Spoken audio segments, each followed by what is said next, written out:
नमस्कार। Super India news TV में आपका स्वागत है। मैं हूं राजेश आर्य। आइए देखते हैं आज का विशेष समाचार। इतिहास में गुम बलिदान की गाथाएं। देश की आज़ादी की लड़ाई में कई लोगों ने बलिदान दिया, लेकिन वे इतिहास का हिस्सा नहीं बन सके। भारत में जलियांवाला बाग जैसी जघन्य घटना से तो हर कोई परिचित है, पर देश में ऐसे अनगिनत अछूते स्थल हैं जहां की मिट्टी को चूमने और उसका तिलक करने का मन बार बार करता है। ये बहुत स्वाभाविक भी है, क्योंकि देश की आज़ादी की खातिर उन्होंने अपना सब कुछ न्यौछावर कर दिया। देश को आज़ादी दिलाने के लिए न जाने कितने देशभक्तों ने अपने प्राणों का बलिदान किया, लेकिन वह न तो इतिहास लेखन का हिस्सा बन सके और न ही पाठ्यक्रम का। ऐसा ही एक स्थल है मानगढ़ धाम। राजस्थान के बांसवाड़ा जिले में स्थित यह एक ऐसा स्मारक है जो गुरु भक्ति और देशभक्ति को एक साथ दर्शाता है। करीब 100 साल पहले 17 नवंबर 1913 को मार्ग शीर्ष पूर्णिमा पर गुरु का जन्मदिन मनाने के लिए एकत्रित हुए हजारों गुरु भक्तों को ब्रिटिश सेना ने मौत के घाट उतार दिया था। पिछले दिनों प्रधानमंत्री नरेंद्र मोदी ने वहां जाकर आदिवासियों के इस प्रमुख तीर्थ स्थल को राष्ट्रीय स्मारक का दर्जा दिया। मानगढ़ धाम में जो नरसंहार हुआ वह अंग्रेजी हुकूमत की क्रूरता की पराकाष्ठा थी। वहां करीब 1,500 महिलाओं, बुजुर्गों और युवाओं को घेरकर मौत के घाट उतार दिया गया। यह शायद पहली बार है जब देश ने मानगढ़ धाम के बारे में विस्तार से जाना।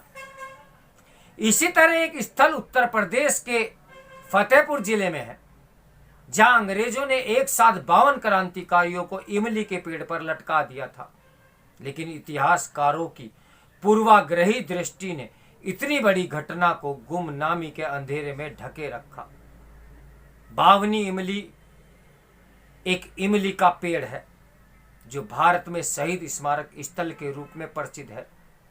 उसी इमली के पेड़ पर 28 अप्रैल 1858 को ब्रिटिश सेना ने गौतम क्षत्रिय, जोधा सिंह अटैया और उनके 51 साथियों को फांसी पर लटका दिया था।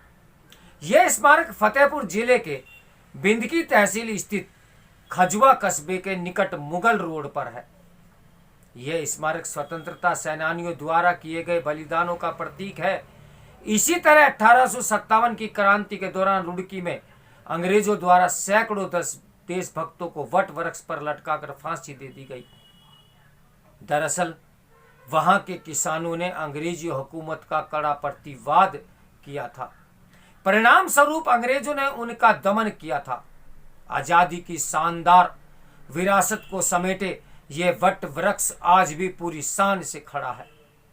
कानपुर में 1857 में बीबी घर के अहाते में एक खड़े बरगद के पेड़ पर हुई घटना ने भी सबको हिलाकर रख दिया था, क्योंकि अंग्रेजों द्वारा उसकी शाखाओं पर 133 लोगों को फांसी पर लटका दिया गया था। यह घृणित काम 25 जुलाई 1857 को हैवलॉक कर्नल नील ने किया था। कर्नल नील भारतीयों के लिए हैवान था। नील के एक पत्र से उसकी क्रूर मानसिकता का पता चलता है। पत्र में उसने लिखा था कि मैं हिंदुस्तानियों को दिखा देना चाहता हूं कि हमारे द्वारा दिए दंड से उनकी रूह कांप उठेगी और वे उसे कभी भूल नहीं पाएंगे। बीबी घर के फर्श पर जमे रक्त को कर्नल नील हिंदुस्तानियों से ही साफ कराता था। जो इससे इनकार करते थे उन पर कोड़े बरसाए जाते थे, उसके बाद उन्हें फांसी दे दी जाती थी। यह बूढ़ा बरगद आज भी 133 लोगों की फांसी का मूक गवाह है। इसी तरह बस्ती जिले के छावनी कस्बे में एक पेड़ पर तमाम क्रांतिकारियों को एक साथ फांसी दी गई थी। आज भी वह कस्बा उनके बलिदान का गवाह है। वास्तव में 1857 में देश की आज़ादी की लड़ाई में कई लोगों ने बलिदान दिया था, लेकिन हमें उनमें से अधिकतर लोगों के नाम की जानकारी नहीं है।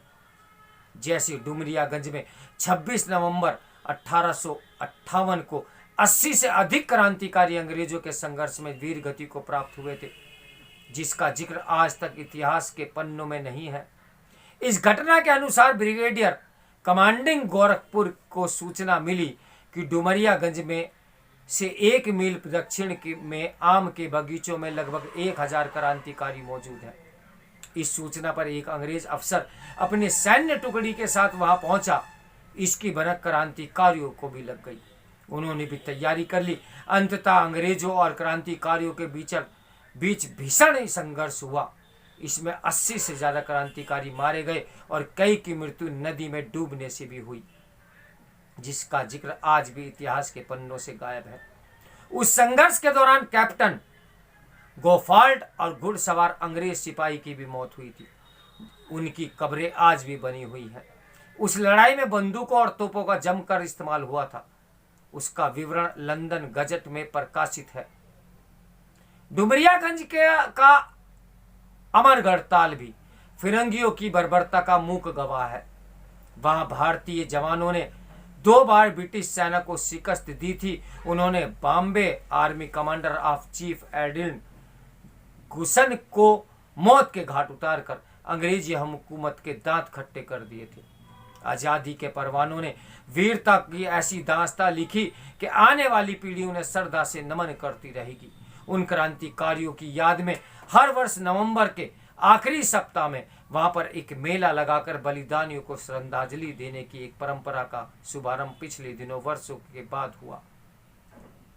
त्याग और बलिदान के ऐसे स्थलों का उसी तरह स्मरण किया जाना चाहिए जैसे जलियांवाला बाग का किया जाता है। हालांकि ये तभी हो सकता है जब ऐसे स्थलों और बलिदानियों को इतिहास का हिस्सा बनाया जाए और पाठ्यक्रम के जरिए नई पीढ़ी से परिचित कराया जाए। आजादी के अमृत काल में स्वतंत्रता के इन गुमनाम सिपाहियों को याद करके पीढ़ियां कृतार्थ होंगी। तो मेरे साथ बने रहिए सुपर इंडिया न्यूज टीवी की ब्रेकिंग न्यूज के लिए।